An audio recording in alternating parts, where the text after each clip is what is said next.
task force. We're missing one of our members, Chase Greenfield. We'll go ahead and start, and Chase can join us when he gets here. We're all surprised because Chase is extremely prompt. The members of the committee today are Paul Tuss, Regent Tuss, thanks for coming. Regent Lozar, Casey, thank you for coming. And we also have with us Deputy Commissioner John Seck. Thank you for coming. Other regents are watching by live stream. Thank you, Regent Johnstone, for suggesting the live stream option. The purpose of this meeting is informational. The Board of Regents, through the ARSA Committee, is receiving information concerning the progress and procedures of the APASP task force. Since April of this year, the task force has engaged in a multifaceted program review process at the University of Montana. After much work and much community involvement, units within colleges and departments have authored reports. As those reports are being reviewed, we think this is an opportune time for this committee to get a report as to the structure and the progress of the system. So that's why we're here today. You have an agenda before you. There's one small change to the agenda. We have listed as item 7 the Q&A for members of the ARSA committee with the members of the task force. We're going to move that to the end. And we're going to take public comment, which is listed as item 8. I'd like to switch that to item 7 because I'd like to hear the public comment and be able to ask questions regarding that comment to the task force. So with that slight change, we'll get underway. I'd like to introduce Deputy Commissioner Seck, who has a few remarks. Thank you, Chair Sheehy, members of the board, and guests from the University of Montana. This is a very important meeting to discuss, as the Regent said, the academic program and administrative services prioritization process at the University of Montana, and to provide the board with an update on that effort. I would just like to preface my comments by saying every single campus in the Montana University system is voluntarily involved in some level of program prioritization at this process. Some have completed their program prioritization efforts, others are in the middle of their program prioritization efforts, and others are just beginning the process. So we have quite a diversity going on at the moment. Chair Sheehy and the members of the ARSA committee have asked that each November we provide the board with an update on the progress of program prioritization as it's occurring in the Montana University system. So in addition to this special ARSA committee, which really gives the board, the ARSA board members, the chance to really understand your process and what you've been doing here at the University of Montana, the entire board will receive an update on the Montana University System program prioritization efforts in November at Montana State University. And we will be showcasing the efforts at that meeting of the two flagships, University of Montana, which will give about a 5-minute version of what you will hear today, and then Montana State University will provide about a 5-minute version of what they're doing. And we had the Commissioner and President Cruzado convened a joint cabinet meeting at Montana State University a few weeks ago, and so the cabinet, the Commissioner's cabinet, had a chance to receive a very good introduction into the efforts at Montana State University. Regent Sheehy, that concludes my comments. Thank you. I'd like to add that in addition to listening to the task force, we're here to listen to the public. And we think it's really important to have a session here on the campus most affected and only affected by this process. So that's another reason that we've chosen to have this special sitting of the ARSA committee on the campus in Missoula. I'd like to call upon Provost Edmond, who will be more or less running things as chair of the APASP task force.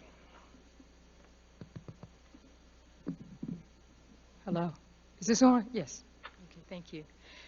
Chair Sheehy, members of the Board of Regents, and Deputy Commissioner Seck, I am pleased to welcome you to the great University of Montana. This morning, we will provide an overview of the work we have been doing for the past several months to undertake a comprehensive review and analysis of our academic programs and administrative services for the purpose of establishing a cogent set of priorities in these two areas. I am pleased to serve as chair of the Academic Program and Administrative Services Prioritization Task Force, APASP, and it is a mouthful. The APASP Task Force was appointed by President Stearns in April and is composed of representative stakeholders from across the campus. This task force has worked tirelessly since its inception to include working over the summer and to develop a process and standards for our use in prioritization, which is intended to provide the best outcomes such a process could entail. This work has been laborious, demanding, challenging, and thought-provoking. It has provided an opportunity for us to look comprehensively at all areas of the university and to align the importance of continuous quality improvement to our educational mission and enterprise. If I can leave but one message about those who have undertaken this task, it is that simply that the level of commitment, sweat equity, and genuine desire to achieve the best results of for our great university has been evidenced throughout. I am honored to work with such a high caliber of colleagues.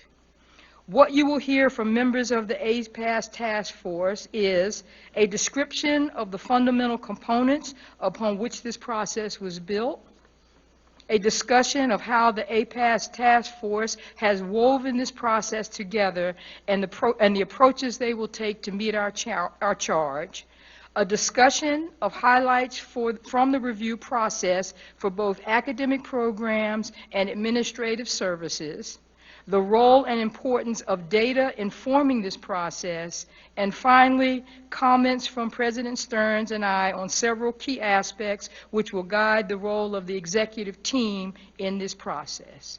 Thank you. At this time, I will ask our first panel to come forward. We will follow the agenda from there as printed. Thank you, Provost. Welcome, gentlemen. I see you only have one mic, so I'll let you allocate yourself accordingly. It's wireless, so we can pass it around. Chair Sheehy, Regents, Deputy Commissioner Seck, thank you for inviting us this morning to speak. I'm John DeBoer, and to my left is Steve Schwartz from the Communications Studies Department and Andrew Ware from Physics and Astronomy.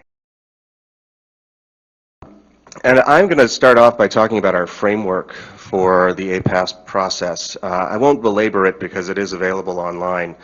But essentially what the framework was our constitution that we used to make the decisions that we needed to make in order to guide where the process went. And it started with defining our rationale and approach for the APASP process, determining our charge as a task force, and then setting some operational parameters for the review. Other activities that the framework subcommittee undertook in order to get APASP on its feet was to develop a pilot process, choose a review mechanism, the workflow for the review, and then eventually the assignment of additional reviewers, training the authors who are going to be writing the reports, and then the training for the reviewers that needed to read these reports. And one of you at the table likened this to building a plane in the air while you were flying it, and it very much was that. Like any good constitution, the framework was updated fairly regularly, as was the timeline for review, as we learned more about the effort that was going to need to be put into various aspects of the process.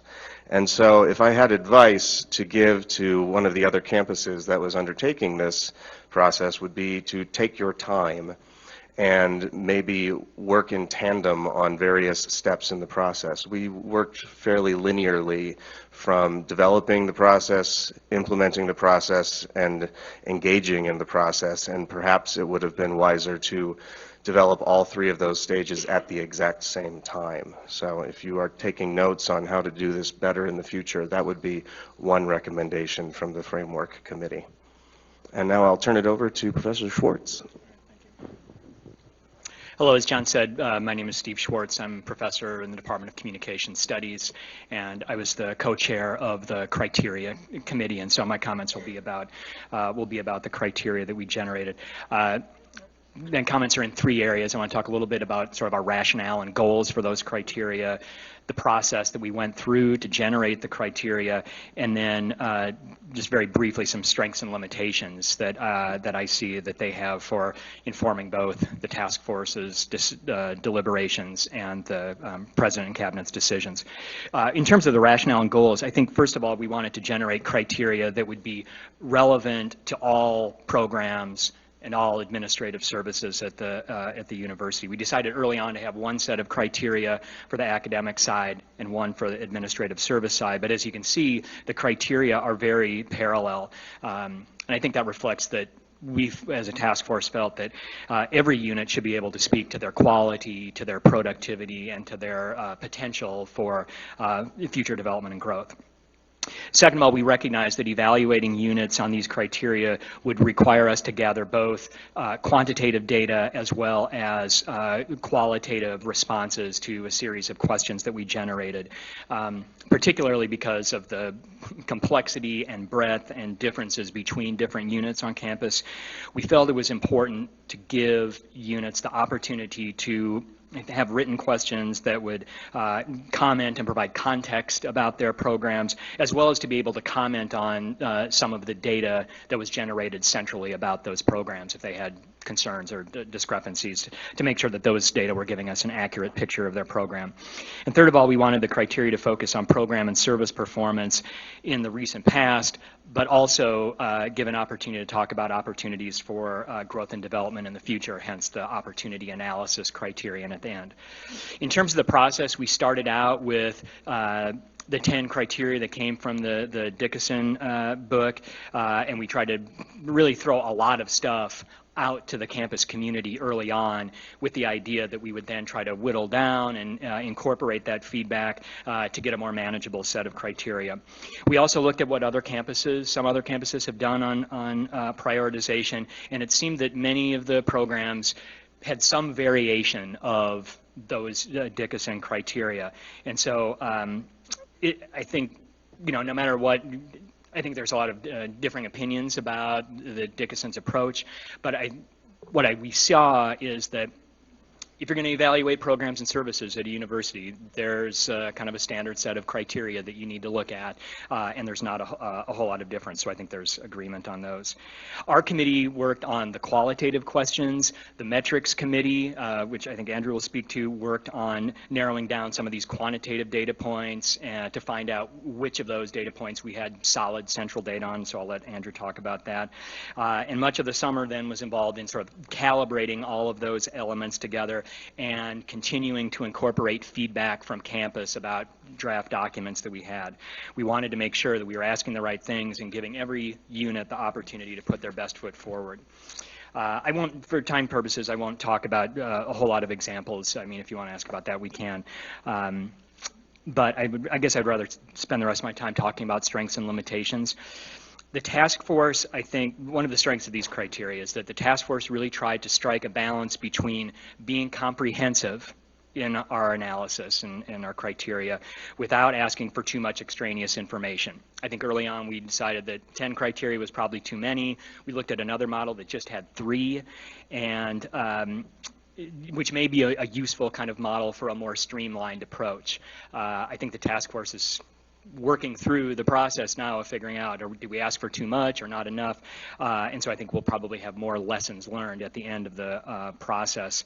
I think what we built is pretty good, but I think it's an open question as to whether it's a sustainable model and set of criteria for doing this on an annual, ongoing basis. So I think that's an open question. But most of all, the task force wanted to generate criteria that would acknowledge the importance of units that are necessary and essential to the university, as well as acknowledging excellence in some of the more specialized units. Second of all, the criteria, I think, are strong to the extent that they place greater weight on actual performance over the past few years rather than speculation about what programs might be able to do in the future. I mean, we wanted to look at both, but there was a real effort to give credit for tangible evidence of quality, productivity, and demand, and not let our decision-making be shaped by our personal preferences about units that we think are more or less important. Last but not least, the criteria and the weights that we gave to them recognize the limitations of the available data and the task force's work on trying to incorporate financial and budget data in our evaluations. One of our criteria is efficiency, but I think one of the reasons why that has somewhat less weight is because the task force, I think, has just not been fully equipped to analyze the complexity of budget decisions and expenditure patterns for 412 programs in a 5-week period. And so what this means to me, I think, is that the recommendations of the task force ultimately are going to be based on performance and potential rather than on a strictly cost-benefit analysis or a financial bottom-line calculation. And I think that's important for understanding the context in which we will produce our recommendations. Thank you. While they're passing the microphones, we have a question and answer time, Regents, later in the session, but if you have questions about information, please ask them as we go on. Just raise your hand, I'll get you up there. Thank you, Steve. Thank you, Regent Sheehy. Andrew Ware, Chair of the Physics and Astronomy Department and Chair of Computer Science, and I was on the Units and Metrics Subcommittee, and so we had 2 large tasks, and one of those tasks was just to try to find what our units of analysis are going to be. So I'll talk about that first before talking about the metrics. And in terms of the units of analysis, we wanted it to be first comprehensive, make sure we analyze everything that we do on the campus. So that's why it's both the academic and administrative side. And then to look so that each unit has a fairly coherent mission. On the other hand, we didn't want to get too granular that we were looking at too many units of analysis. So as Steve has said, we had over 400 units of analysis. We made some decisions. We had back and forth with the campus on various decisions. A graduate program that had both a master's and a PhD as an example, where we initially had those listed as 2 separate units of analysis, and then there was a number of programs that said that they would like to combine those. So we made the decision to treat all the programs similarly. So all programs which had both a master's and a doctorate degree, we treated those as 1 unit of analysis. Similarly, at the undergraduate level, if a program had a minor that was the same name as the bachelor's degree, we treated those as 1 unit of analysis. So we did those more to respond to some of the requests we got from the members of those units, as well as to keep the total number of units of analysis at a reasonable level. So we did that process mainly over the summer. There was a little bit at the start of the fall semester, but most of that happened over the summer, that process of choosing the units of analysis. And then on the other side, once we knew what we were looking at in terms of the units of analysis, and we had got some input from the criteria, we also wanted to look at the metrics. What can we measure? What can we measure that will elucidate these criteria that we want to evaluate? We know that some of the metrics fall under both productivity and quality. So which one do you put it under? Similarly with efficiency. Some of the measures of efficiency might be under productivity as well. So we try to make those decisions and then go back and forth with the campus. One of the challenges we had under the metrics, we knew we wanted to look at some things, and most of the metrics, quite frankly, if you'll see, are on the academic side. We do a much better job of counting things, and we have many more things to count on the academic side than we do on the administrative services side. So one of the challenges that we had on the academic side is that many of the things we count are more at the department level and not the program level. So it was difficult sometimes to, for example, if a department has research activity, How do you discriminate that between what's done on the, is that all for the graduate program or is some of that for the undergrad? We just had one departmental data. If one department offers 2 degrees, how do you split that up? For the most part, we didn't. So we knew, and we tried to be hopefully clear about that when we were looking at departmental data and when we were looking at program data. If you're counting degrees, that's easy, that's a program data. So some of those were really clear. We still wanted to look at these other things, but we just made clear up front that some of the data that we're going to looking at, some of the metrics are going to be departmental level metrics, and others are going to be program level metrics. So that's all I have for now. Thanks. Before these 3 leave, first of all, welcome, Chase. We've already established that you're never late, so we were all very surprised. Thank you. Yeah, this is the most mortifying moment of my life so far.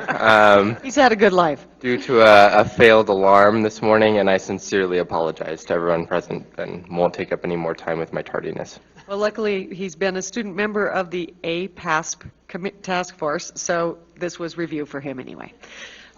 Before these 3 gentlemen leave, do any of the regents have any questions to fill out the information given? Go ahead, Casey.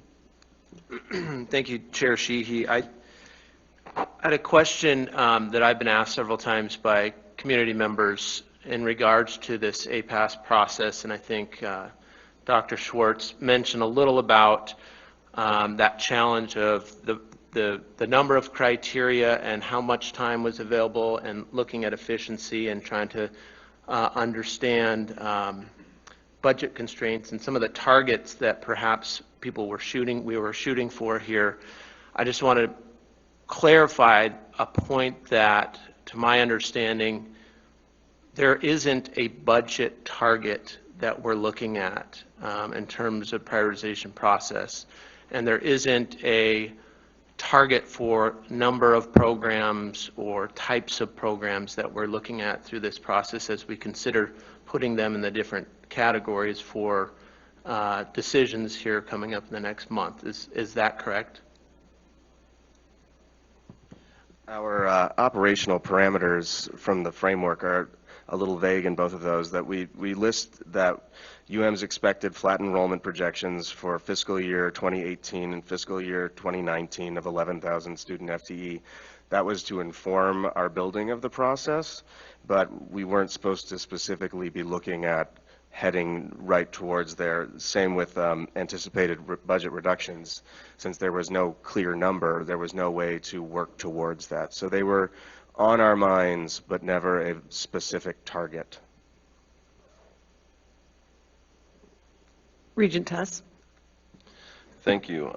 Maybe a question for Dr. Schwartz, if that's okay. And I hope this isn't getting too into the weeds about this, but We love the weeds. when we all like weeds, I know. When you talk about criteria, given the diversity of programs, the incredible diversity of programs on this campus, how well did that process work? I mean, were you able to do that in a way that was universally, or for the most part, universally accepted by the campus, by the folks involved in the various programs, that it was kind of fair across the board, it made sense, and that it worked for this part of campus as well as this part of campus? Can you speak to that a little bit? Well, I mean, my first reaction would be to say the jury's probably still out on it. I mean, once the outcomes are here, then we'll know a little bit more clearly. But I mean, part of our process in generating the criteria was to be able to take feedback from campus. So when different kinds of programs would pipe up and say, well, you know, you have this particular criteria on, I mean, like one of the big challenges, for example, was research productivity. We don't have clear centralized data on how many publications are generated by a particular unit or program, and we struggled with that. I mean, there is some evidence as far as grants, but I mean, that kind of covers one aspect of campus. There are some programs that are, you know, generate a lot of grant money and have a lot of grant expenditures, and there's many programs that are research productive that don't rely on that kind of money. So that's kind of one instance where trying to come up with something that was fair across programs was challenging, and that's one place where having both the qualitative responses from programs that they could talk about, here's what matters in terms of research and creative scholarship in our program, and here's how we count it, and here's what our productivity has been. That's one way in which we tried to deal with the complexity and differences across units, is to let units tell us what counts for them and how they're performing on that metric. Does that help address the question? Okay. Thank you. You bet. I have a question too. So, were you on a subcommittee? You three were a subcommittee, and you designed the process. Well, each of us served as a co-chair of a different subcommittee. So there was a framework committee, a metrics, Criteria and and a metrics. Okay. So you were the designers, basically, of the process. And Dr. Ware you've stated that you had to make some really hard choices in coming up with this process. So now that we've gone through the process and we're starting the evaluation, is there anything that you would advise in evaluating that would take into account maybe some of the more difficult choices? I don't want to call them deficiencies in the process, but the choices that were made in the process. Is there anything that we should be doing in the evaluation process to account for the choices that were made in the process itself, in the design of the process? Or did you work that into the process? I think John's mentioned this in general, and that's to take your time and be a little more deliberative. One of the things that I think we've done well is try to have some more back and forth through the campus, but much of that back and forth through the campus took place over the summer. It would be nice to have more back and forth with the data folks. We had a little bit of that, definitely tried to have some of that. It would have been nice to have more, just to go back and forth with, how are we measuring this, what choices are we making in those measurements, that type of thing. It would be nice to have more time interacting with the reviewers. We brought on a number of reviewers during the start of the fall semester. It would have been nice to have more time with the task force and the reviewers going back and forth about what exactly are we looking for, what are we expecting, what should you see in these programs, what should you look for, and so on.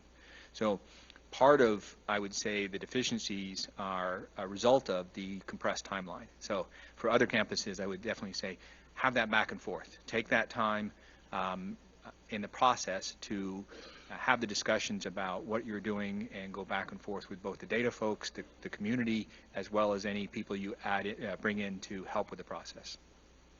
John, was your suggestion basically that? What you suggested earlier that... Essentially, yeah. Thank you. That clarifies things. Additionally, a couple other factors were built into the process very intentionally as well in case things were overlooked or missed. There's an opportunity for dean feedback after the review process is concluded, and also author feedback. So if something is completely neglected from the report, that will be included as an addendum.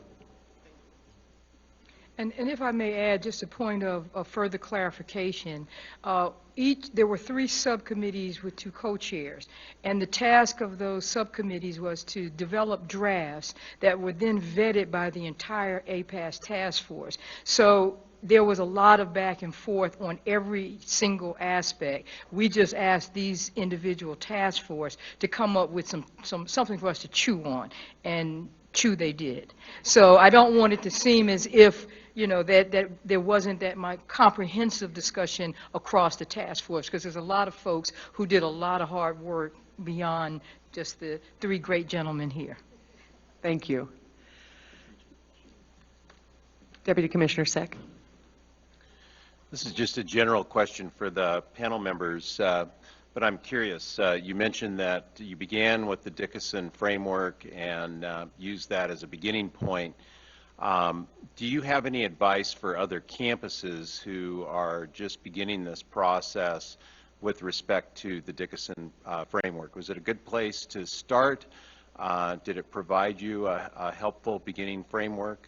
Just curious for advice you might have for the other campuses. Gonna get asked. Okay. I mean, I do think it's a useful starting point. I think that looking at other campuses to see how they have narrowed it down or refined different things would be useful.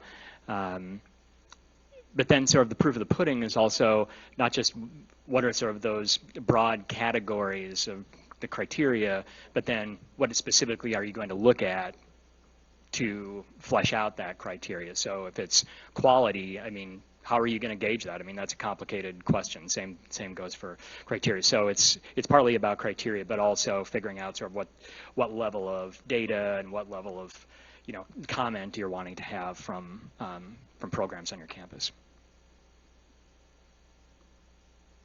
Regent Lozar. Thank you, Chair Sheehy. Looking at the agenda, I'm not sure if we're going to cover this later, but I was curious as I was sort of reading through the material,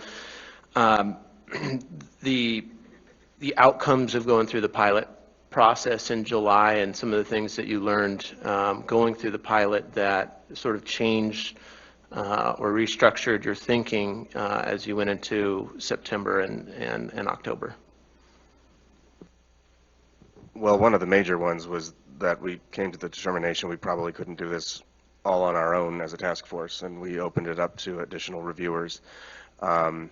We also determined that we'd probably need to streamline the workflow by putting a lot of the reviewing and voting online so that more substantive discussion on issues where there wasn't a lot of consensus could take place in public. And then we also learned where there might be redundancies in the criteria and the metrics, where the programs that participated, they were giving a lot of the same answers, and so we were able to consolidate some of the information into fewer metrics. I think we could have run another pilot and probably found even more places to consolidate now that we're in the review process itself. But I think the pilot was absolutely essential to just knowing what we're getting into. One other thing I think the pilot helped us with is seeing where the authors who did that, where they answered our questions and gave us the information we were looking for, and where they missed. And that really helped inform our author training and that part of the process. So we could be more specific, make sure you tell us this in response to this question. And I think that was useful as well.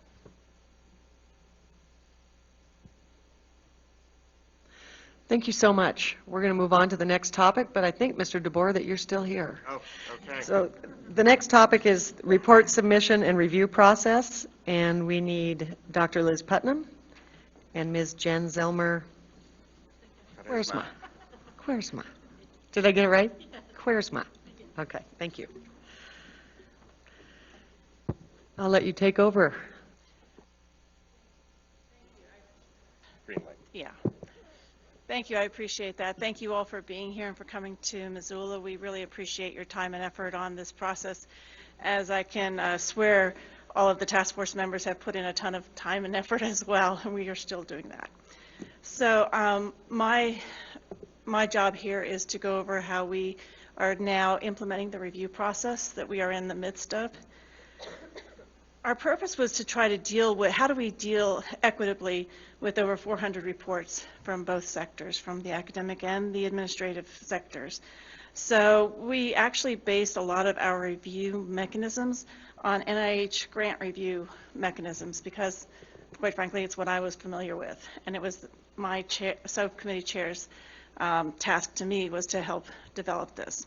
So with the input of our subcommittee and the task force back and forth, as Provost Emmett said, we worked to develop to facilitate a fair, thorough, and accurate evaluation of all those reports.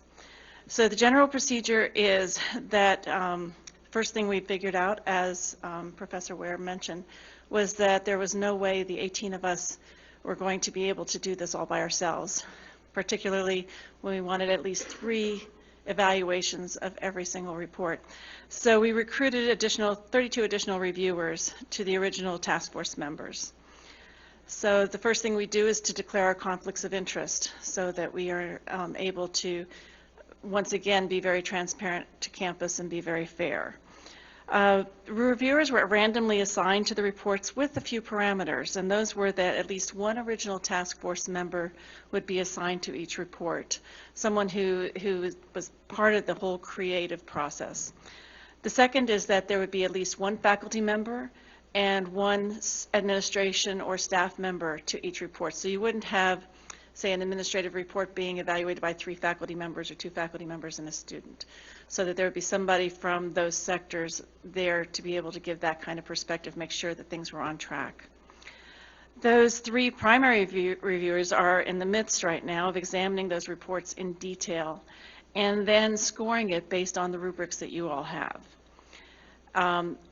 In considering that rubric, we have both the qualitative data that was generated by the individual units and the quantitative data that was generated by institutional research. Yes, ma'am.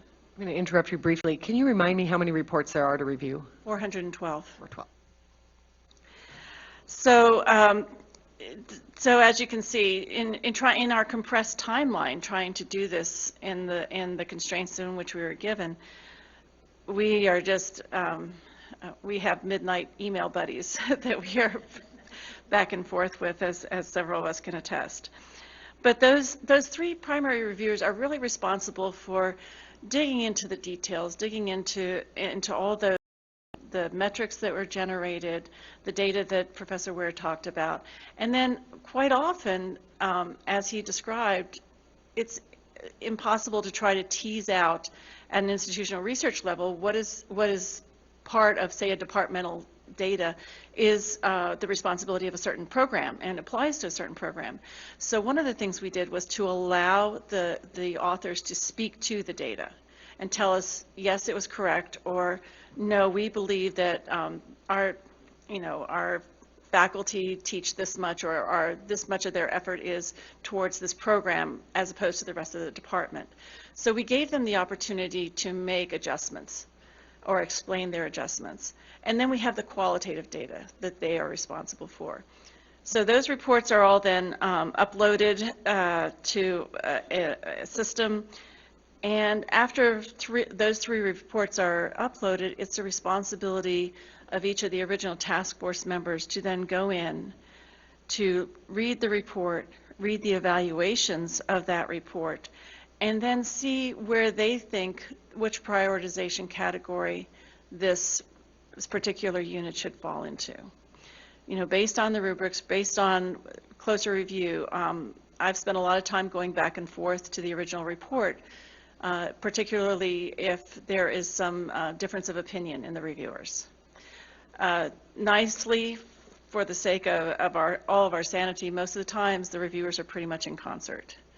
You know, so there's been, and that was one of the things that we really were concerned about, was inter-rater variability in this whole process, because we didn't have the time to do some more extensive training to show the other extra reviewers we brought in what our expectations were. So that was one of the weaknesses of this program. So we've, from the get-go, we've decided that we wanted to work on consensus as a task force. So right now we define that as if a program gets at least 12 votes out of the 18 for a single prioritization category, then that program or unit will be placed on the consent agenda for that categorization determination. If there is no consensus, then it is on the discussion agenda, and we will be bringing it forward to the open meetings for discussion.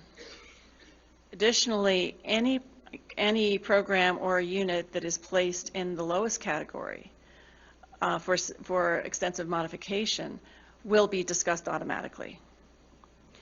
We took a lot of these procedures from Board of Regents procedures. If any task force member wants to pull something from the consent agenda, and they can suggest that, and if it's seconded, then it will be pulled from the consent agenda and placed on the discussion agenda for that meeting.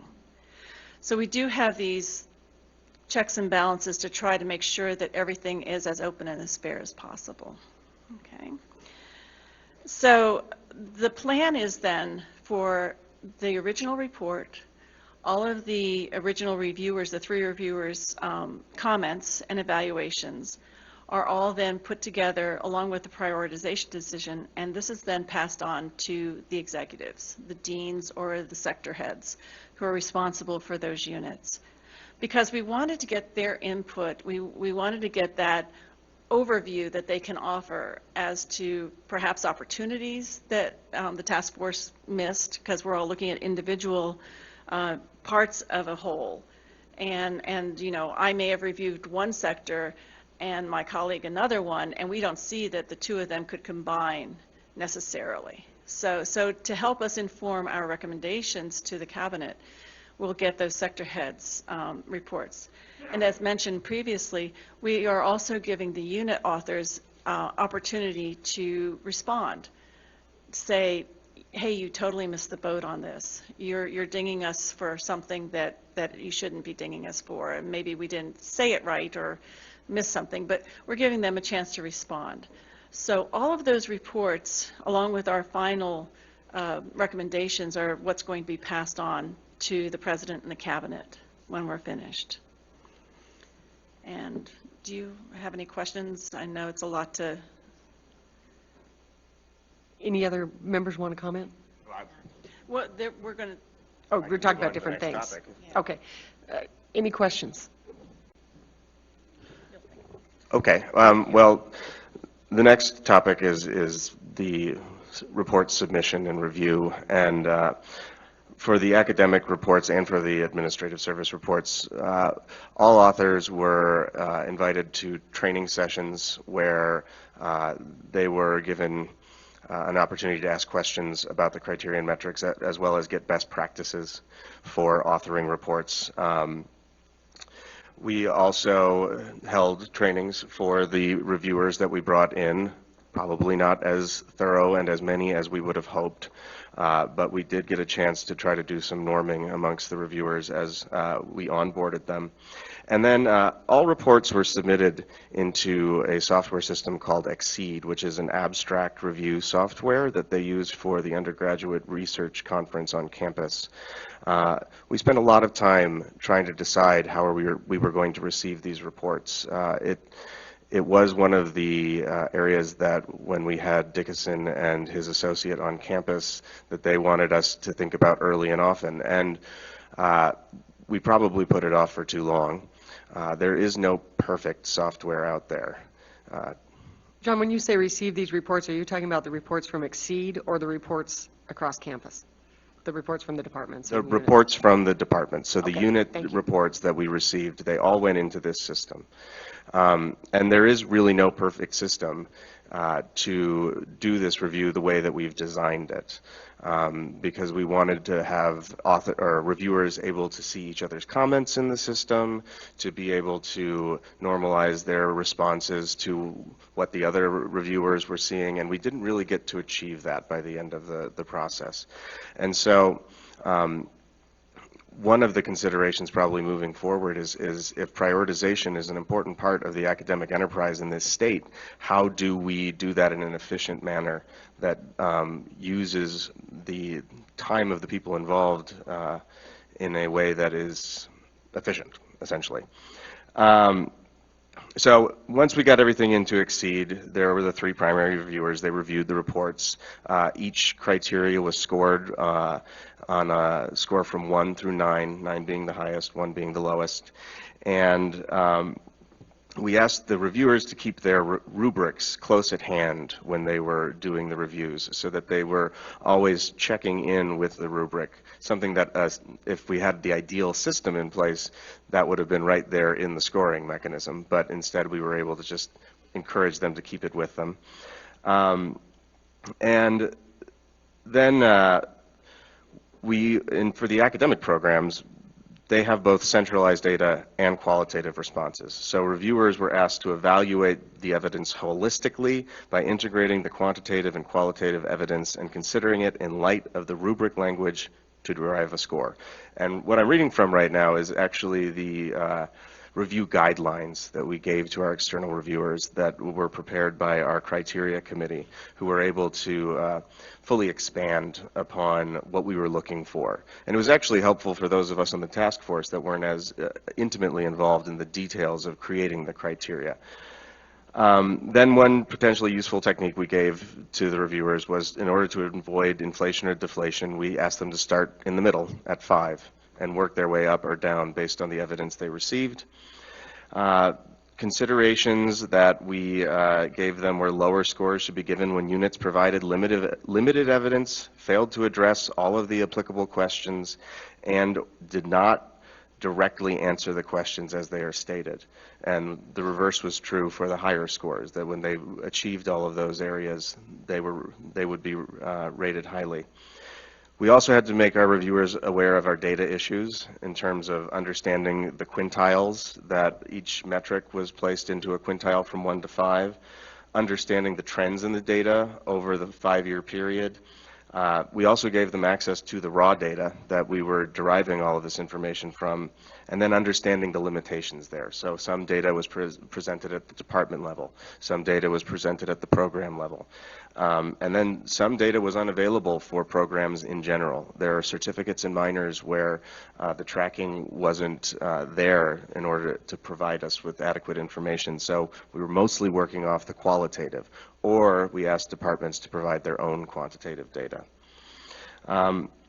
So the big thing that we said bared repeating for reviewers was that they need to consider qualitative program responses, especially those that attempt to clarify or explain the quantitative data when interpreting that data and scoring each criterion.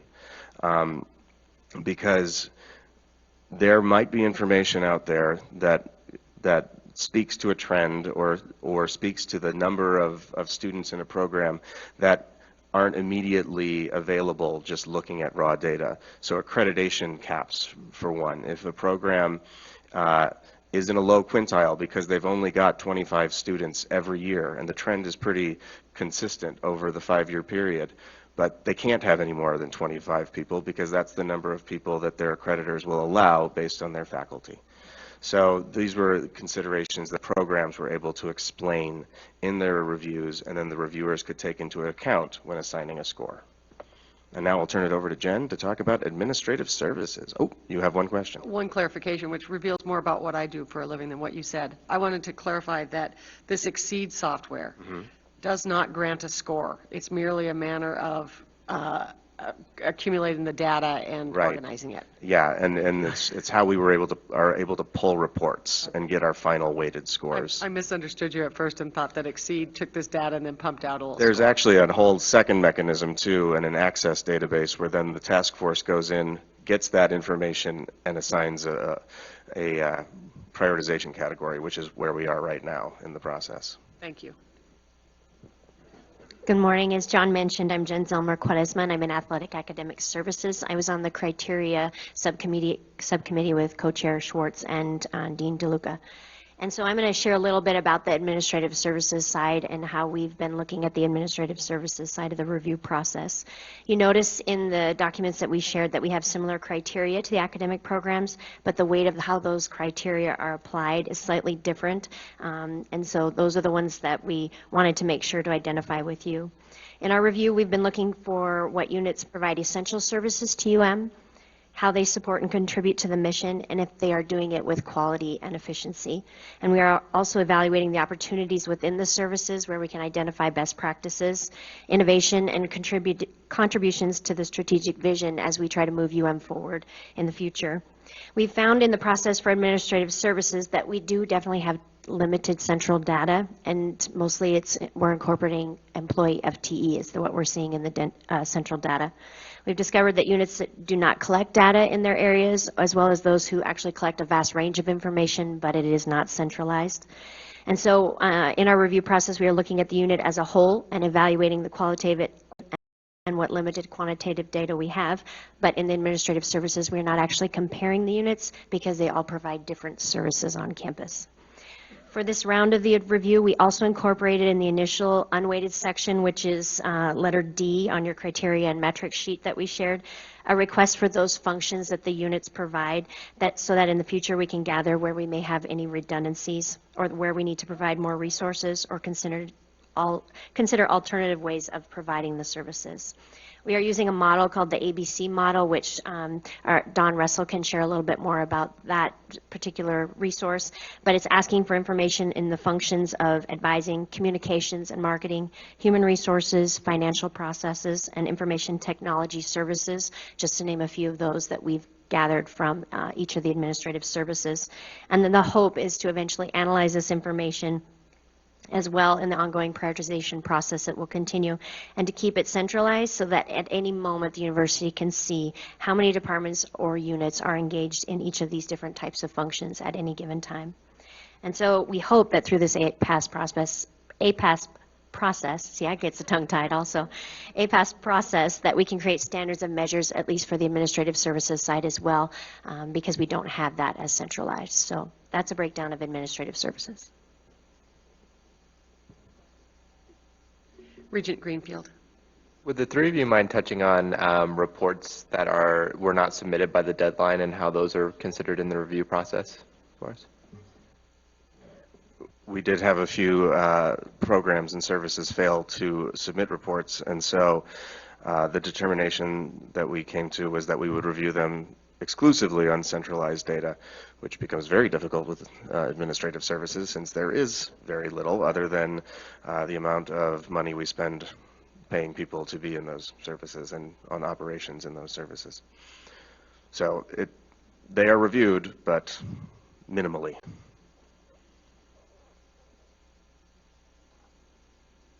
Casey. Thank you, Chair Sheehy. I may have missed this somewhere, but can you explain what the prioritization categories are? I know that there's been a couple mention of those, but I didn't see it in our materials unless I completely missed. I can speak to that, and we'll provide you additional copies. The first is a priority for development and growth. These programs units have strong potential for the development and growth and should be prioritized for allocation of any additional university resources that become available. Second category is to consider for development and/or modification. Possible actions may include allocation of additional university resources, development of an improvement plan, consolidation, restructuring, and reinvention. The third category is a priority for substantial modification. And these programs or units are not sustainable as they are and should be prioritized for substantial modification. The actions that we could potentially consider could include consolidation, disinvestment, moratorium, or discontinuance. We actually have a fourth category as well, and that's insufficient evidence.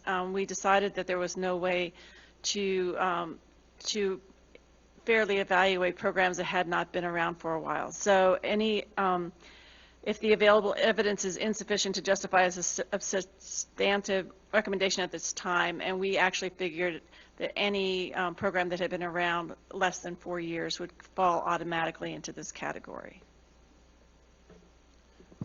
Well, one more thing about that last category, just to throw out there, is we are making these consent agendas as we are doing our rolling votes on each of the reviews. And in the process that Chase mentioned, if we do have a program that is in insufficient evidence, but a task force member wants to address because they feel like there might be a different category it belongs in, it can be pulled from the consent agenda, discussed, and perhaps moved to a different category. Just to follow up on that and to clarify my understanding here, so the 18 individuals that are sort of voting and looking for sort of consensus, they're voting on these categories, and then these categories are actually a part of the recommendation to the President and the Cabinet? Okay.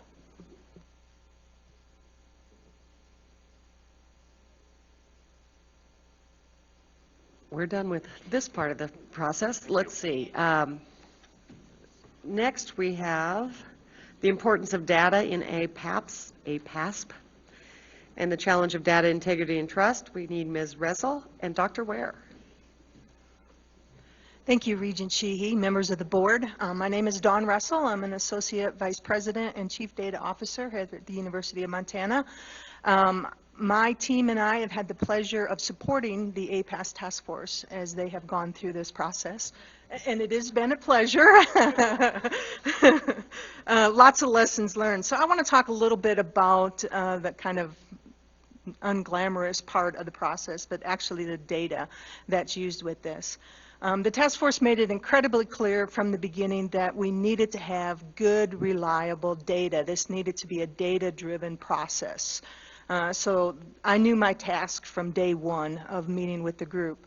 The challenge that we have is that it would have to be centrally generated. We couldn't allow the units to go ahead and define things their own way and supply their own information. So I needed to make certain that we could get the information to match the metrics that the task force had asked for, which created a couple of challenges that I wanted to address for you guys this morning. And the first one is I want to make certain that we understand that this is a program or a service prioritization. And if you spent any time kind of looking at our units of analysis, those are at a very refined level. Traditionally in higher education, that information is not collected at that. You think about faculty. Faculty are not divided between an undergrad and a graduate program. They are a member of a department, and that department supports both of those programs. If you look at our administrative services, I'll use HR as an example. We divided HR into 4 very different areas. Recruitment as well as payroll. Those are very important tasks, but yet we have an HR department, and all of the information that is collected for that unit of analysis is at that department level. So a word of advice that I would offer as people try to undertake this is I think early in the process, as you think about your units of analysis, you have to also think about what level of information you're going to be able to provide and if there is a workaround. We did find one workaround working with our faculty. I could tell from the central data that our faculty would have, I don't know, 20 FTE, let's say. And then what we did is we divided those faculty up into a portion of undergrad and grad, so that if they taught 80% of their credit hours were actually supporting undergraduate programs, they appeared as a 0.8 FTE for the undergrad and a 0.2 for the graduate. I think we could have done a little bit more thinking about that if we had the time to actually do that. So as the other task force members said, that the compression of our time has caused us some problems. But it's important to realize that this is supposed to be a service or a program prioritization thing, and the data doesn't always represent that. So that's a challenge that we had to overcome. The second thing that we were very conscious of is that we wanted to kind of normalize some of the metrics to account for small programs, large programs, make certain that they're kind of accounted for equally. Sometimes when you're looking at the number of majors, it just made sense to say that you have this many majors, period, end of it. But when you're kind of talking about effort of faculty and those kinds of things, you needed to normalize your ratios. So we made conscious decisions to not just use a single metric, but to use ratios of things. Credit hours per faculty, research dollars per FTE, those types of things to try to normalize this to some extent. And the other thing that we did to try to give a wide view of what's happening is, as a couple of the task force members talked about this quintiling idea. What that is trying to do is, well, think about the reviewers, and they're focused at looking at one program. And maybe that one particular program says their faculty are teaching 75 credit hours per faculty, or whatever the number ends up being. How do you know when you're focused on that single one report whether or not that is a useful information? Is that good, bad? What do we know? So what we did is not only provide them with the actual metric number, 5 years worth of the data. We chose to use 5 years. We gave the 5-year average. Then we also divided the values into what are called quintiles. And we did that by level of programs. So we took all the bachelor programs and we basically said 20%, the top 20% are quintile 5, next 25% or 20% are quintile 4, and so on. So now when you're looking at this 75 credit hours per FTE, and you see that it's got a quintile of 5, that tells you something, that that's the top in the institution, okay? So thinking about ways to kind of normalize that data were some of the things that we worked on. Some of the UM-specific things that I did want to address is that we needed to make certain that practices on the campus supported the way that we wanted to present the data. This was really a whole brand new way of looking at information. Departments did not realize in the past that how they were kind of running their process, the way that they would normally do things, how they paid their faculty and those kinds of things would necessarily have an impact on the way that we're going to present the data together or for this. That caused us some real challenges. An example, not to get into the weeds, but I think examples help articulate better what I'm saying, is that there is a practice on the campus that the dean's offices are going to create a sabbatical pool. Absolutely needs to happen. You need to have a sabbatical pool. The problem is that they did not mechanically transfer the money to the department that was actually getting the individual. So now when Central goes in and tries to figure out who that faculty is actually supporting, what department they're actually supporting, the only thing I know is the dean's office is the one that they're supporting. All right? There was no way that the departments would have known that there was a consequence to this. This is where some of the concerns about the centrally provided data come to play, because we had to make decisions. And the decisions that we basically came to is the metrics that are created are really how efficient the unit is with the dollars that they control. The dollars that we could directly associate with each department are the ones that got counted. So if we go back to that example that I just talked about, if the sabbatical replacement is in the dean's office, the metrics are not going to include the credit hours that that individual was generating. And that's hard for the programs to understand, because that means that the metrics we're looking at are not truly showing everything about the particular program. They're only showing how well they use the dollars that they were responsible for, that they had direct control over. So that's something that I think if we had had more time and we could have put more thought into it, maybe we could have come up with a workaround, but it is a limitation about it, and it is a concern that we've heard from the campus. Now, to try to eliminate some of the concerns that we've had, my team has been working since early in the summer. Around July, we put out information. So the metrics committee had already given us some guidelines of what they think would be the metrics that they use.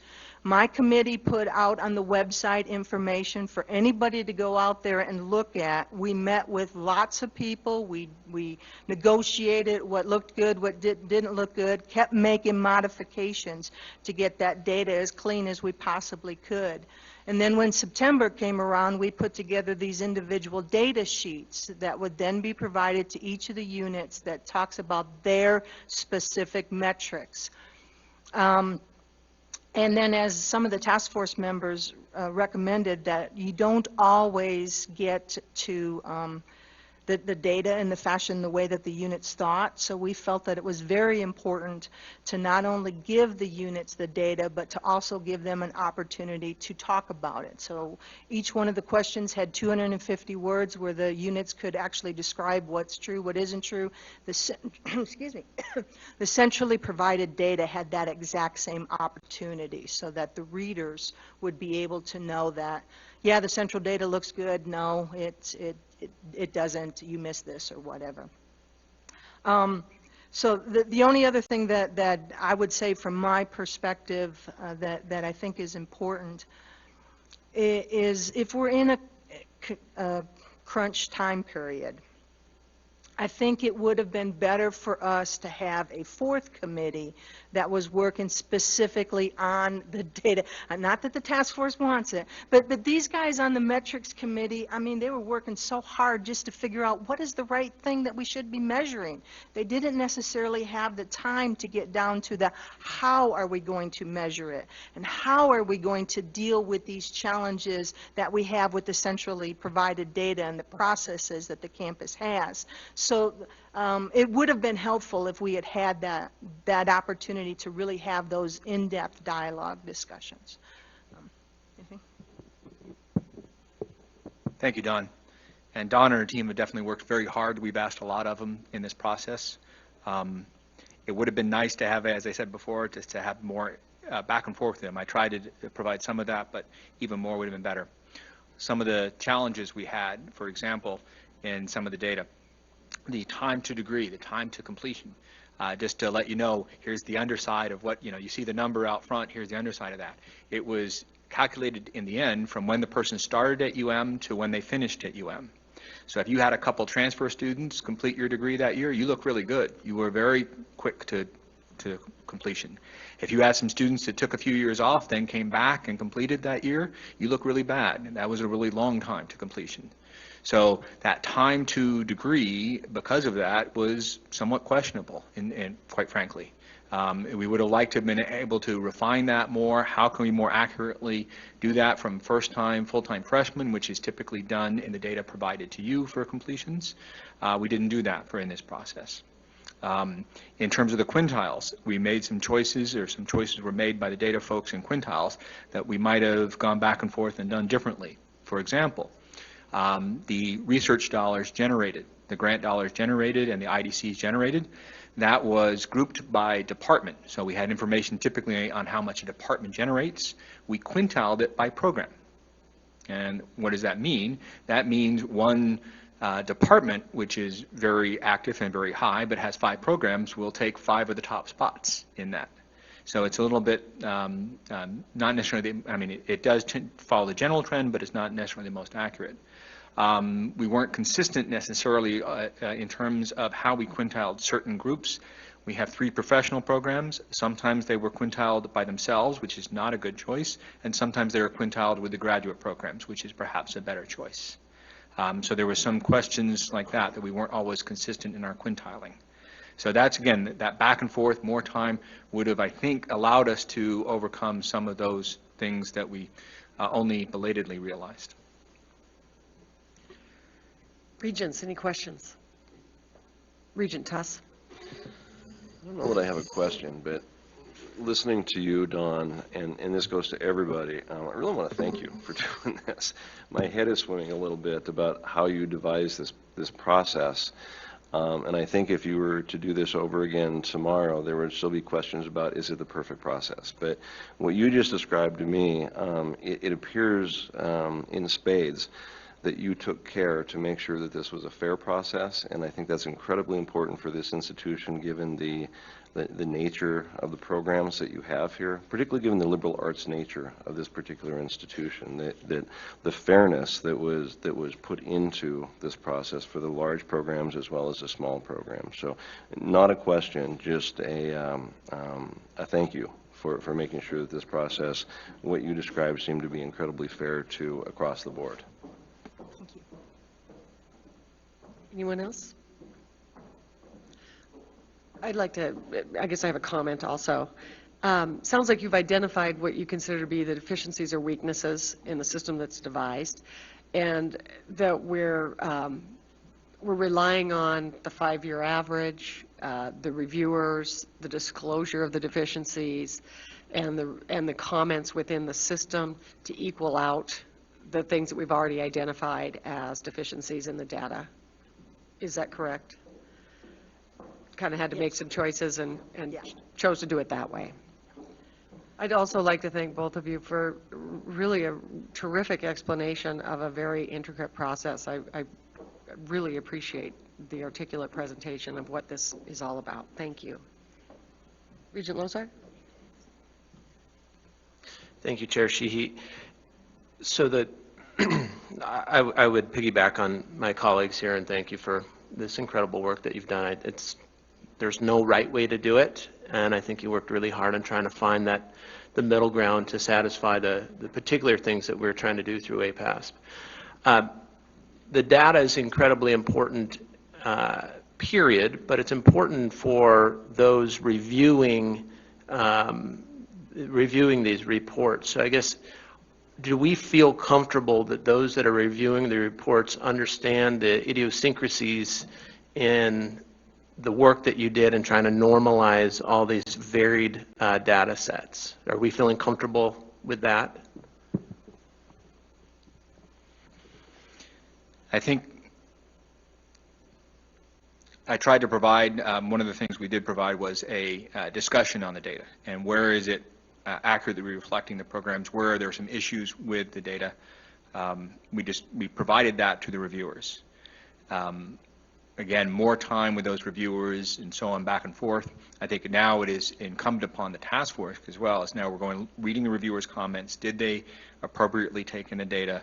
And we'll have to look at those in more detail. So I think we can't just go by reviewer scores. That's a guideline for us. That kind of tells us roughly where it would fall, but then we have to look into more details. And I think the task force is going through that process now.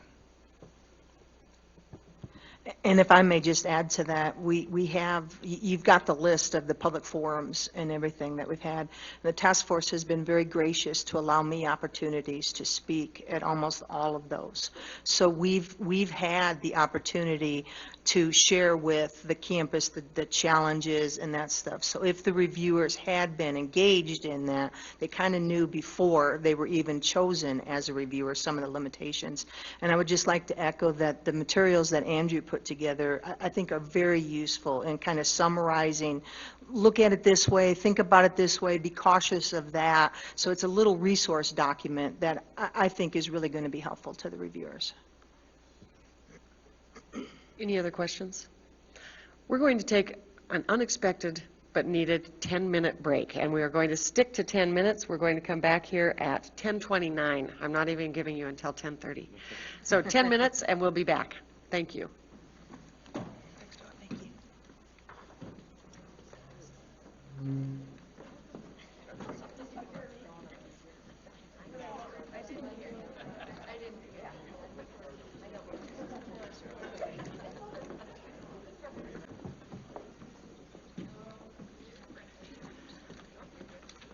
Before we begin with our next panel, Deputy Commissioner Seck has a few comments. John?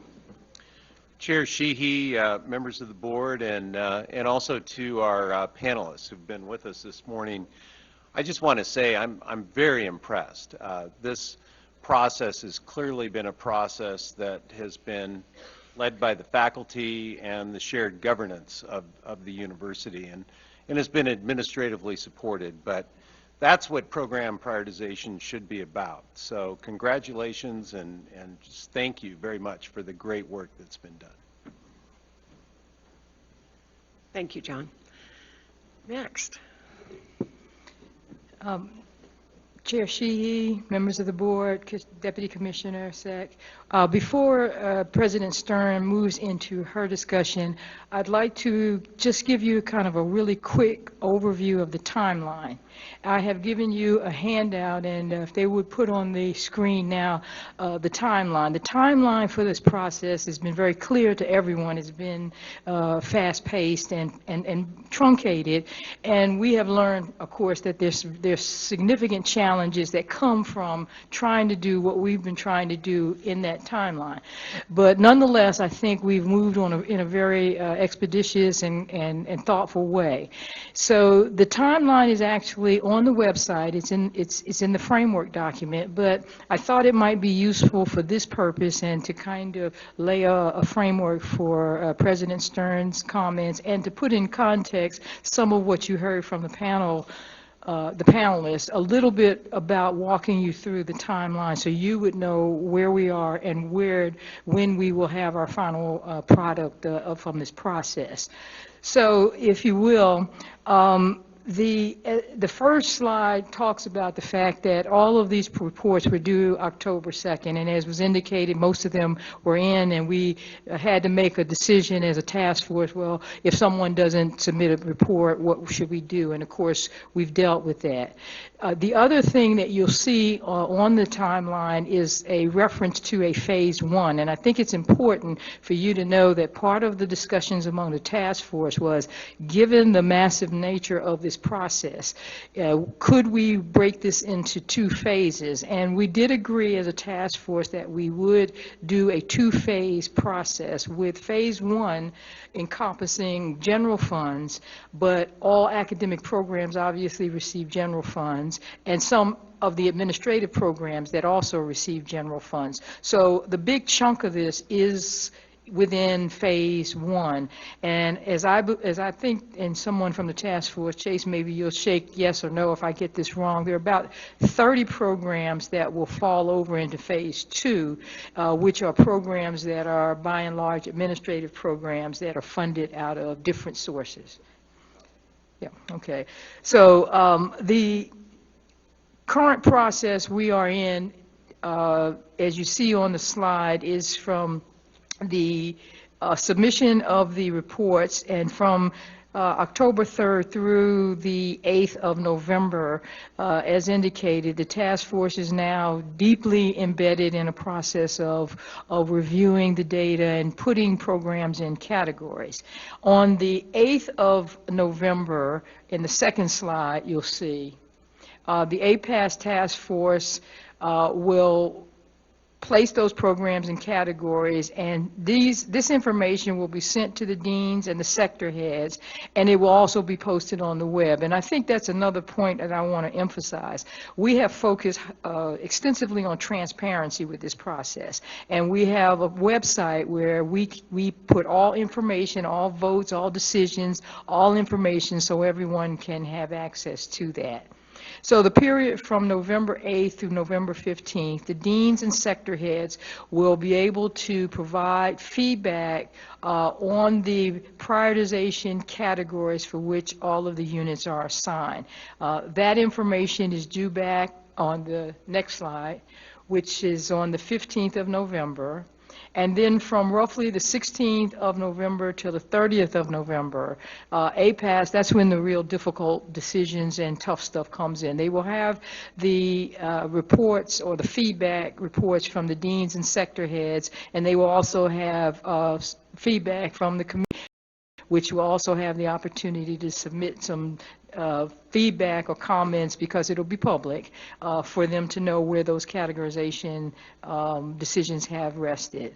On the 30th of November, the APASP task force is going to forward recommendations for phase 1 to the president and the executive team with unit responses, so that then our work begins. And this also will be posted on the website. I lost my, okay, so from December 1st, next slide, from December 1st through the 11th, the president and the cabinet will have an opportunity to look at the recommendations, look at the responses from the deans and sector heads and any other relevant information, and that's when we will then conduct our processes. At the same time, again, in the notion of shared governance, all of the shared governance groups have an opportunity to see what those recommendations are from the task force, and to also have their own individual meetings and generate additional information that they will send to the task force, who will then send it to the president and the cabinet for additional information and perspective. On the 11th of December, the president's final academic program and administrative service decisions will be made and will be sent to all unit heads, as well as the shared governance and the community, so that they will have a preliminary review of what the final recommendations that will be coming forward will be. After that period, on the next slide,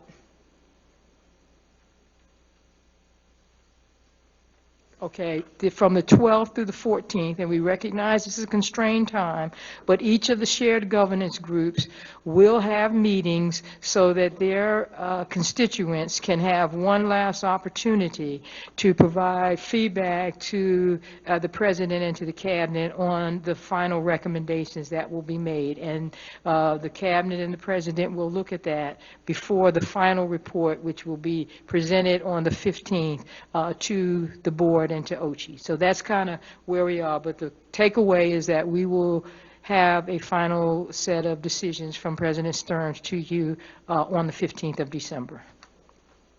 Okay. Thank you. It's very ambitious. Thank you, and if I could ask for the timeline to stay up there for a moment, I'll get back to it momentarily. But first of all, it's my first chance today to greet you, and as a collective group, Regent Sheehy and Madam Chair and the whole group, we really appreciate your devoting this day and this time to this huge and very important project that we have undertaken at the University of Montana.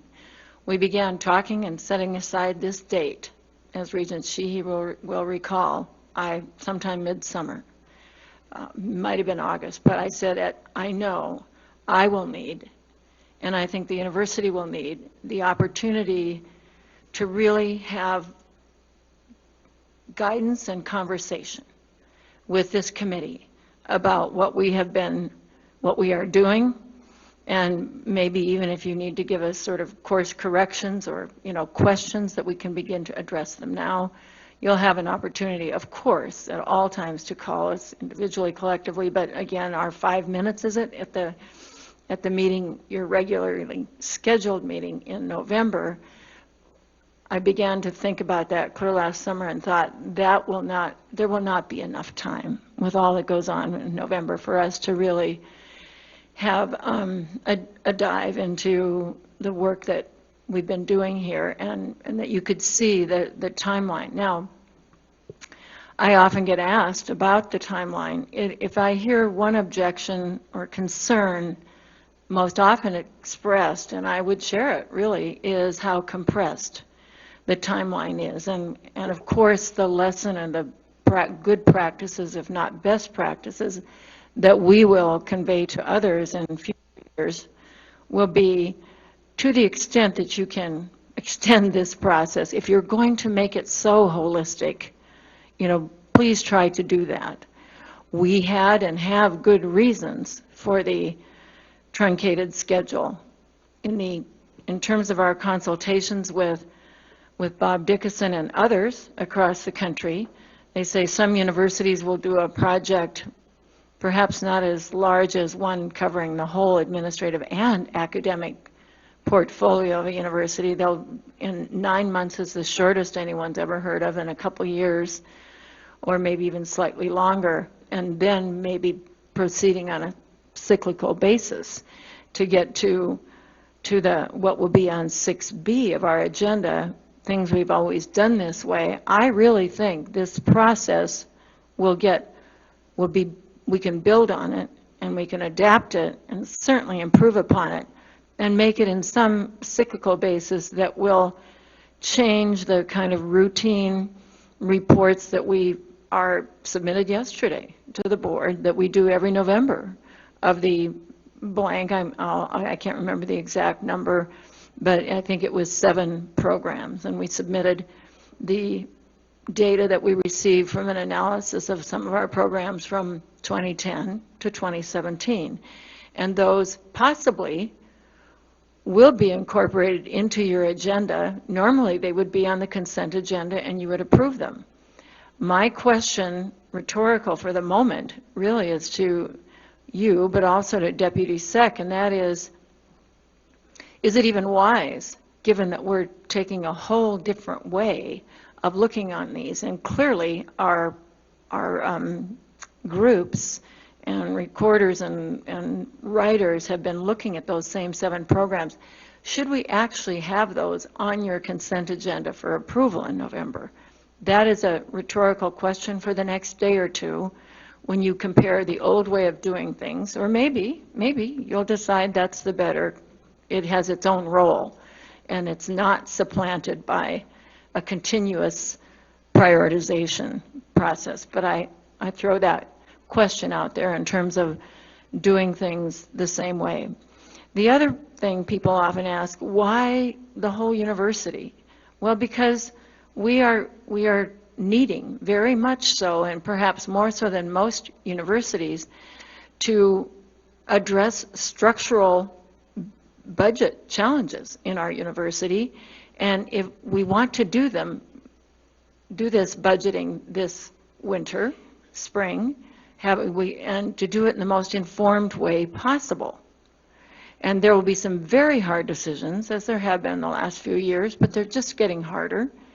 And there are decisions we must make. This is my judgment as your president.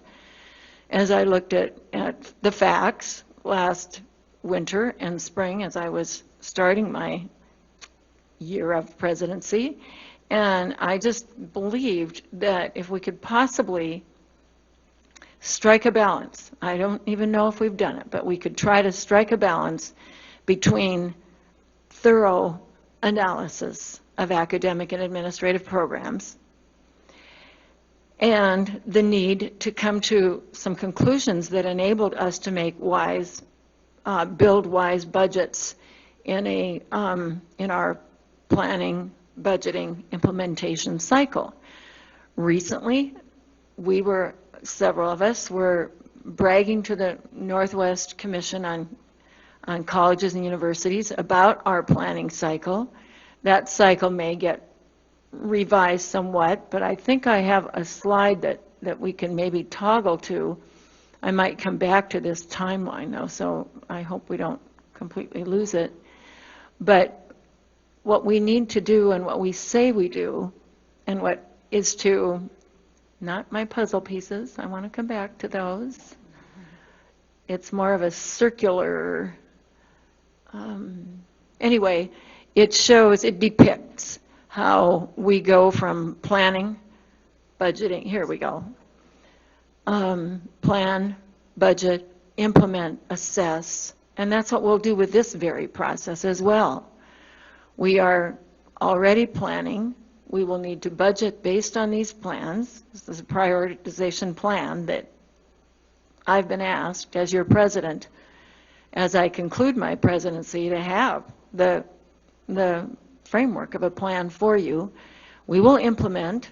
I believe that is my and my executive officer's responsibility, and it will surely be assessed with, I'm sure, lots of positives and lots of negatives, because you can hear how fast we're moving, and so it will be imperfect. But it's that cycle that we hope to be following and to build upon for the future with this. So to go back to the timeline, one of the questions I'm getting to, I guess, back to 6A on your agenda on the timeline, I also handed out to you and to many people. I think there are still copies floating around. If anyone has come in, there's a implementation first steps that I have written, and if you look at where you're sitting, you should find a one-pager that looks a little bit like this. Any luck? Got it? Okay. And what I propose, and this is sort of with me the last few days, really, and Beverly, Rosie, others in the executive officers, really looking at the APASP timeline and trying to synchronize what I and we have to do in my closing weeks as your president. So what I say here, I will actually say some of this out loud. I know you can read, but it's important, and I think it should be in the record. The implementation plan will actually, I foresee, be a discrete, a set of discrete plans for each decision that gets recommended on December, I believe it's 11th, or maybe it's the backup one. Let's see, between the 11th and the 16th. And that I will be asking, as this explains, each of the executive officers will have I'm not trying to ruin their holidays, but they will have the responsibility to prepare a one-page or so, and it better not be really small font, a one-page outline for each program that is in one of those categories. The category that contains or has been identified as programs recommended for substantial or substantive change. I reserve and preserve the prerogative to look into another category if I believe we have not identified enough programs, and I will certainly explain my thoughts, to this same shared governance process and to the groups and to the task force during this very critical time in December. But given that, I said, or I'm saying here, and I could possibly change this date, but possibly not, that I expect by January 6th or so, a one-page outline from each of the 6 executive officers of this campus who have responsibility for the biggest chunks of the University of Montana. That would include Matt Riley as CIO, Mario Schultzke as head of our whole communications and alumni and university relations area, Vice President Crady in terms of the general funded areas, because we're doing phase 1 first, of student affairs and enrollment management, Vice President Rosie Keller in regard to those big chunks in administration and finance. Provost Edmond has a huge task, and I think she's going to try to spend some of this time with her family, but she needs to be thinking and working with her folks to produce, and the deans and stuff, these one-page outlines for me and for incoming President Bodner, these one-page outlines of the steps, and also Vice President Wittenberg. And so, and I don't think I've overlooked, any that we have other executive officers, but for now, those are the 6 I'm identified who have the most responsibility to produce these one-page outlines. And on those outlines, I'm going to expect, as you see, it's sort of indented here, first and most importantly, who in your area, it might be you, Vice President, but who's most responsible for implementing changes? With what timeline, what specific deadlines, and with what date of final implementation for the changes, decisions recommended. And with some reflection in that one page of how that plan will ensure quality and meet student needs. What are the relevant employee contract considerations with each of these? We have, I think, at least 10, maybe more, unions with whom we negotiate. We need to attend to every one of those contracts, and our vice presidents are accustomed to doing that, but it'll be particularly important for us to have paid attention to every nuance, every I and cross T in those contracts. Next, where do those proposed changes fit in our university cycle? Will some of those changes be right now this very spring? Will some of them be on a 2-year cycle plan? Because a lot of things we do at the university are on a 2-year biennial budget cycle. Will some of them, because of the nature of some of our contracts, be part of a 3 or 4-year budgeting and planning cycle? I think that that's very likely to be the case, which is why I stay in touch with President Bodner, incoming President Bodner, about what we're doing. Because some of this, of course, lots of it, will fall on him and to you as his governing board.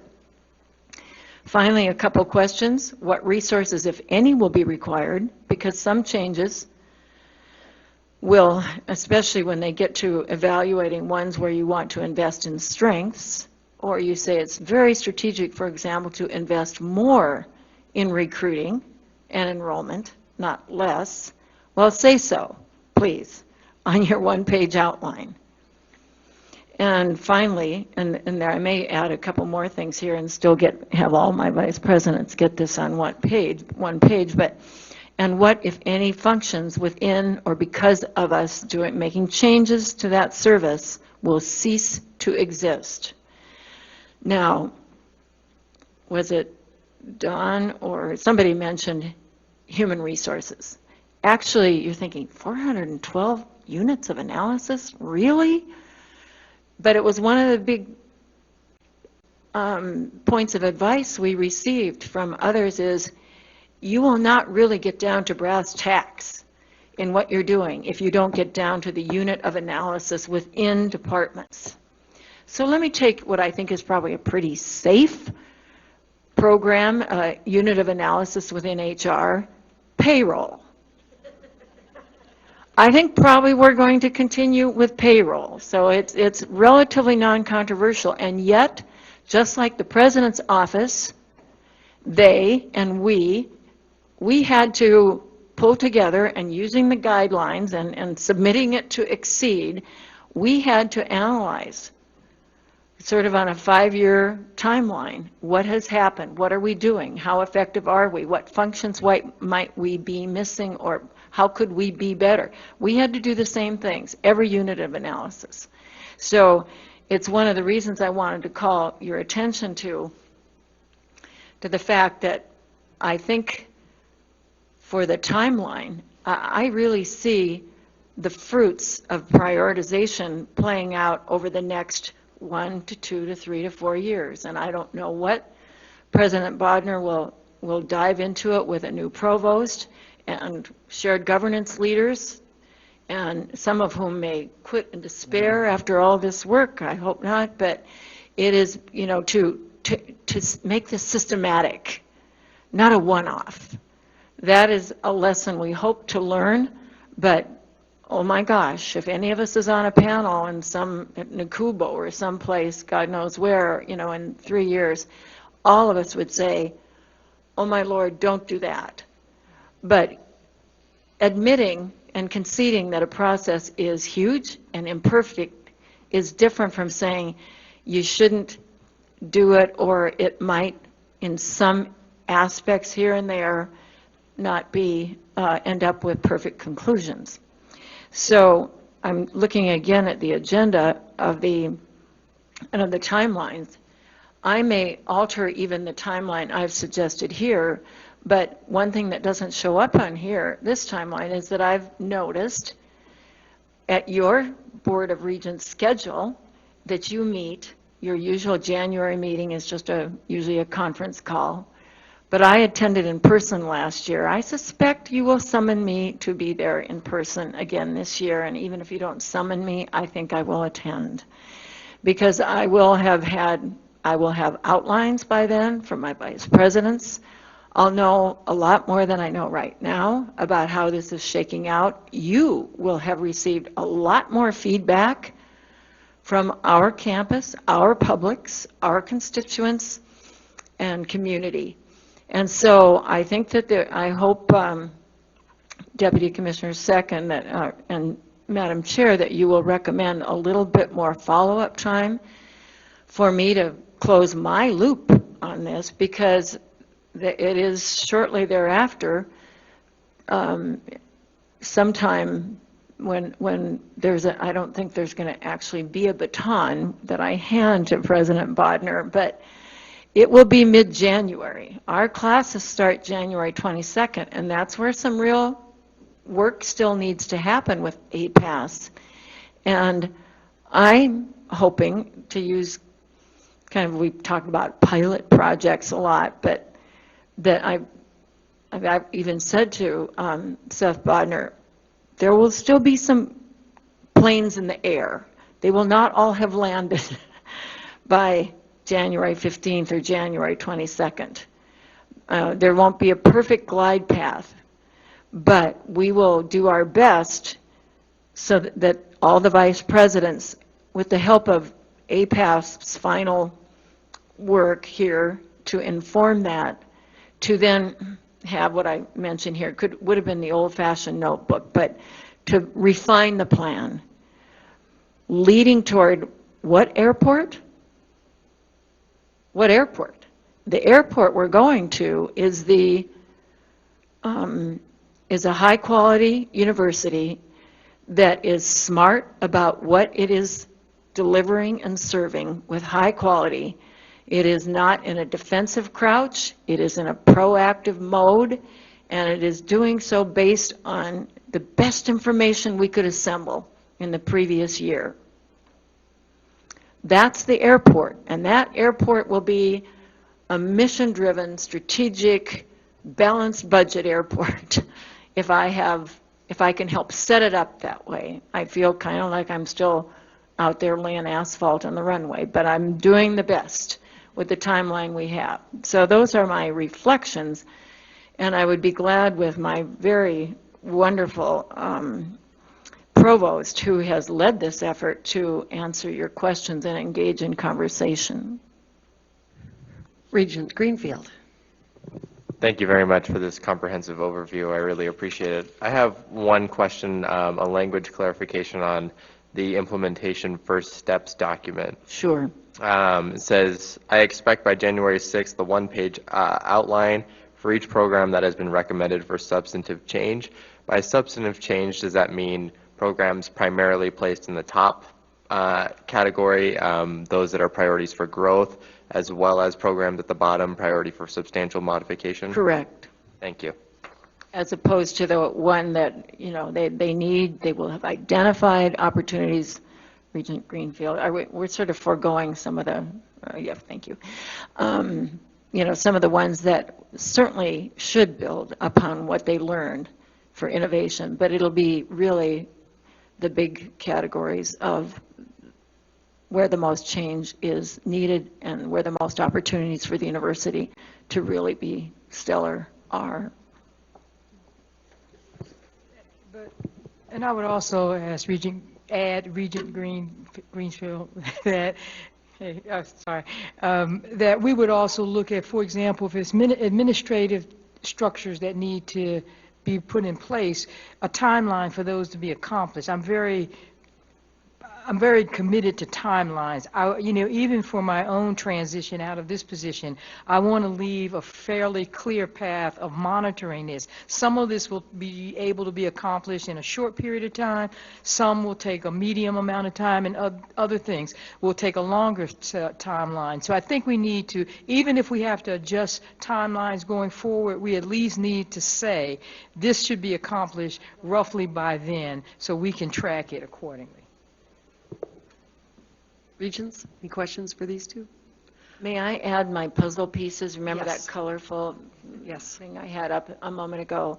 I showed this when we announced our voluntary severance offer recently to a forum on campus to say what we are doing, you know, as we build and have these strategies is using a number of different strategies to have us be very much sort of a solid university with all of the programs that we sustain, be really, truly excellent and sustainable.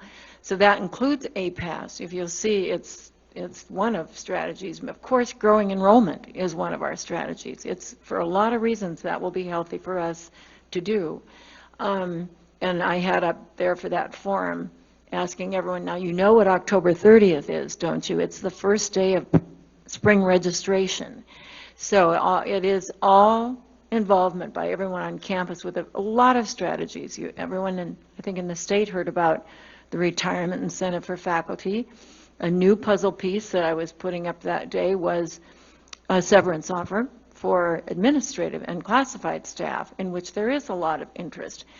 And it's why a question you asked earlier, Regent Sheehy, is there, or I think you, Regent Lozar, about is there an exact number that we're aiming for until some big pieces come into play, when we really know how many employees we have, how much they cost, where the investments are most needed, and what is happening to us as we began to realize in about July with our base budget allocation from the state of Montana. And as you know, that is still a big puzzle piece that has not been sort of made clear to us. So I've never given out a number. It would have been foolish. It would have been a guess. And then, you know, hopes or plans would have been tied to it that would have been unrealistic. So that's why I called attention to folks. Why not a number, way back when? I actually think the number I would have thrown out if I were guessing in July would have changed a lot by September and has changed again in my mind by now. So I'm glad I didn't, frankly. Thank you. Regent Lozar. Thank you, Chair. I've been very impressed with the process that the campus has gone through and the number of people who have been involved and the care they've taken to make sure they're upholding their sort of duties in the process.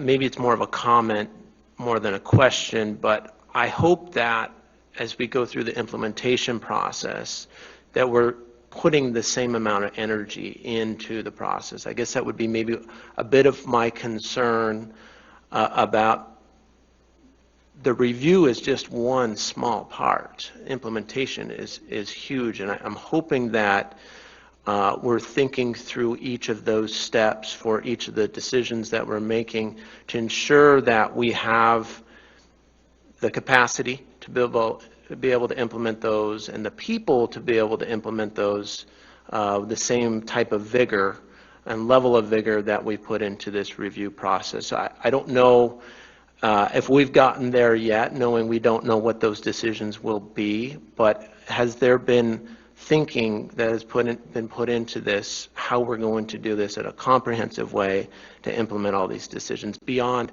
here's our one page and this is the sort of logic and reasoning behind the decisions. This is how we're going to move forward.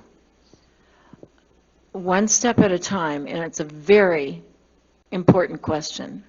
This is for naught if your question cannot be answered positively and well. The only reason I'm starting with the one-page outline is because of my own timeline. That is to get it started from these vice presidents while I am still president. They will have to work with, I think they will want to work with shared governance leaders and the APASP task force, each of the vice presidents, to report to President Bodner on a continuous basis the progress that they're making on each of the decisions, and there'll be many more pages that they have behind those. All I want initially to get us rolling is, the start, but then shared governance will get looped back in all the way, I think, or should be, to ensure that it's the, that it's the solid and really kind of noble process that it has been up to this point. And I say that, I've been watching and listening to these leaders on the administrative and faculty side who've spent sleepless nights. You heard someone talk about the email Midnight Buddies. I hope and expect, and I'm sure that President Bodner will too, that at a certain level, executives need to execute. That's sort of the two root words. They need to make the plans and then have shared governance say, we think, you might be, maybe do a little more here, a little less there, maybe you've missed a mark, get guidance from you as regents, from the commissioner certainly, but I think that the attention, I would be surprised if there isn't great attention given to thorough processes, not just a one-page outline.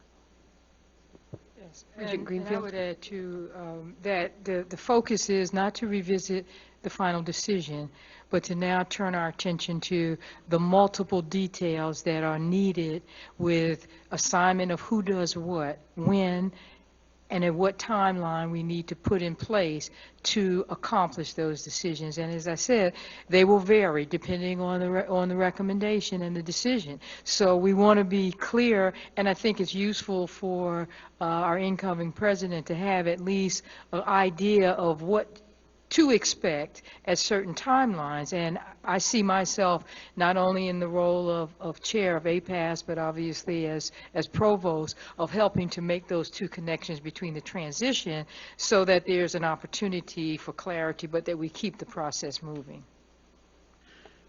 We may have a few more questions, but I was wondering if we could take public comment now, because we're at the point of the meeting where we might be depriving someone of public comment if we don't do so. So I'm going to ask for any public comment, and we still have that next agenda item where we can ask more questions of you. Is there any public comment today? Does anyone have a question or a comment to make?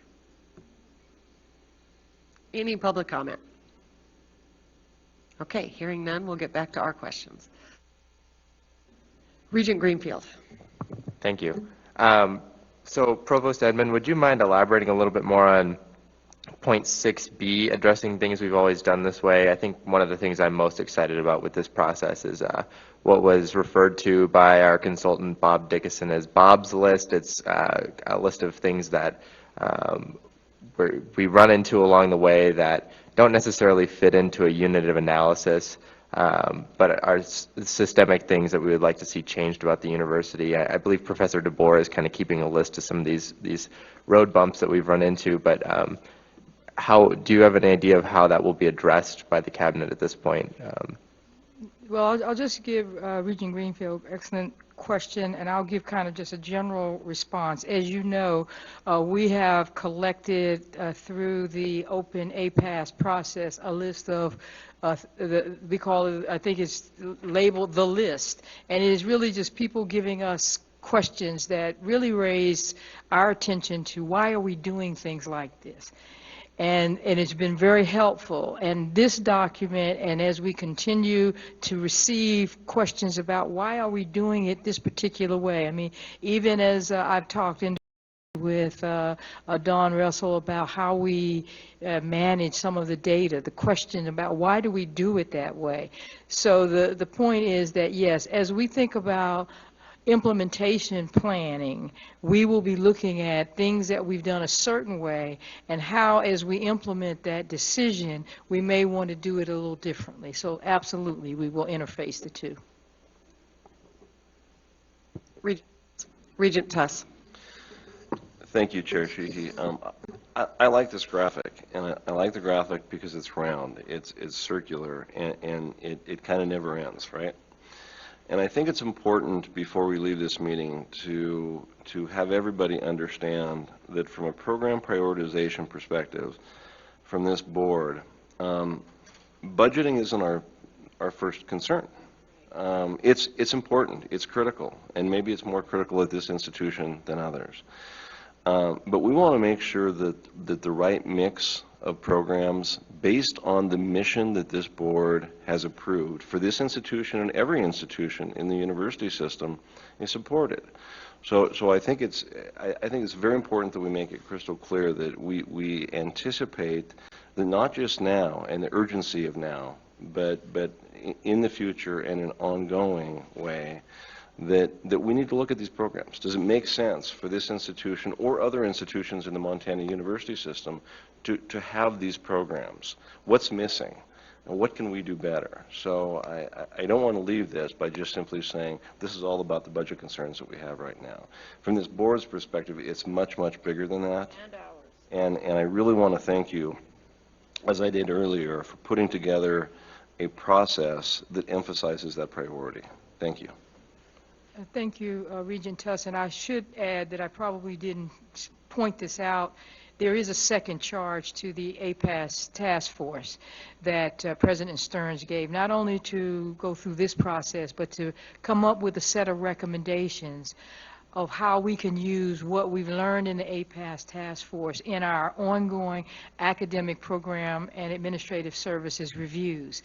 So that won't happen until the end part as we move into phase 2, but we will be providing a set of recommendations as well that will allow us to ensure that this is an ongoing process that helps us to make sure we're aligning what we do with programs and services with our mission, and our continuous quality improvement is the way I like to best capture it.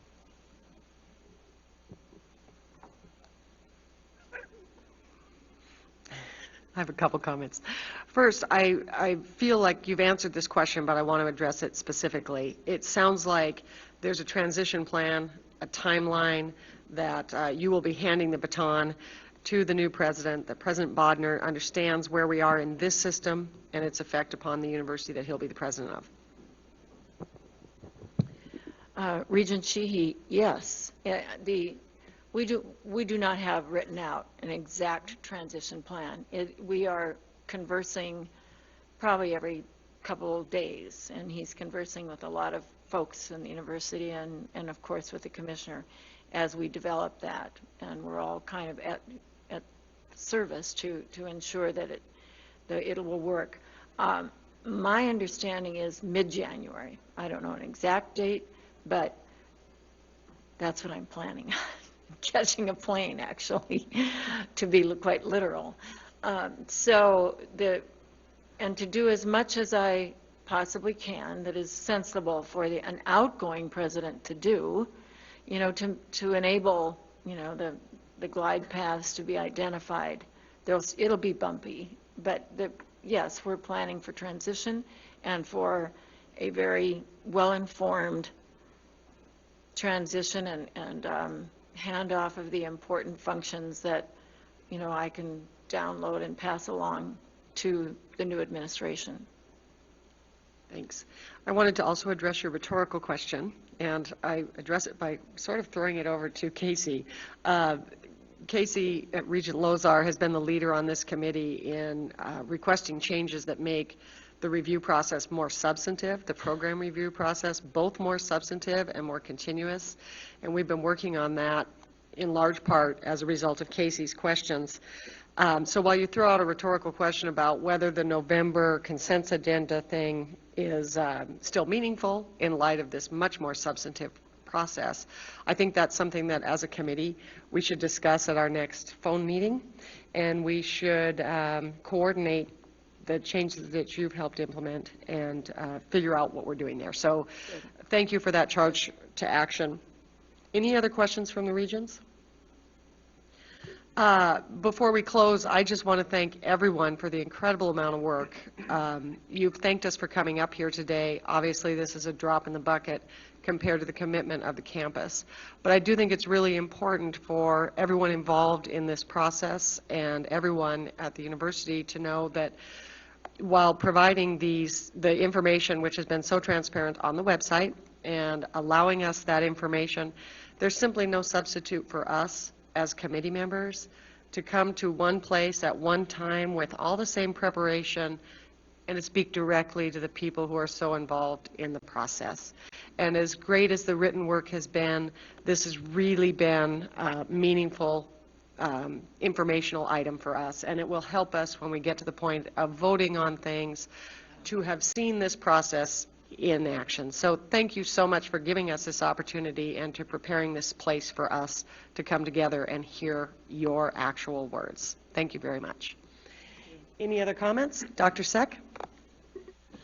Chair Sheehy, members of the board, I too would like to thank everyone involved with this process. And as I mentioned a moment ago, it really was an effort of faculty and shared governance. But I also want to give a shout out to Provost Edmond, who chaired the effort, and to the support from President Stearns. It was administratively supported, but the Provost's leadership was quite essential for this effort, so thank you. I'm going to give one more shout out for public comment, just in case. Do we have any public comment? Seeing none, this meeting is adjourned. Thank you.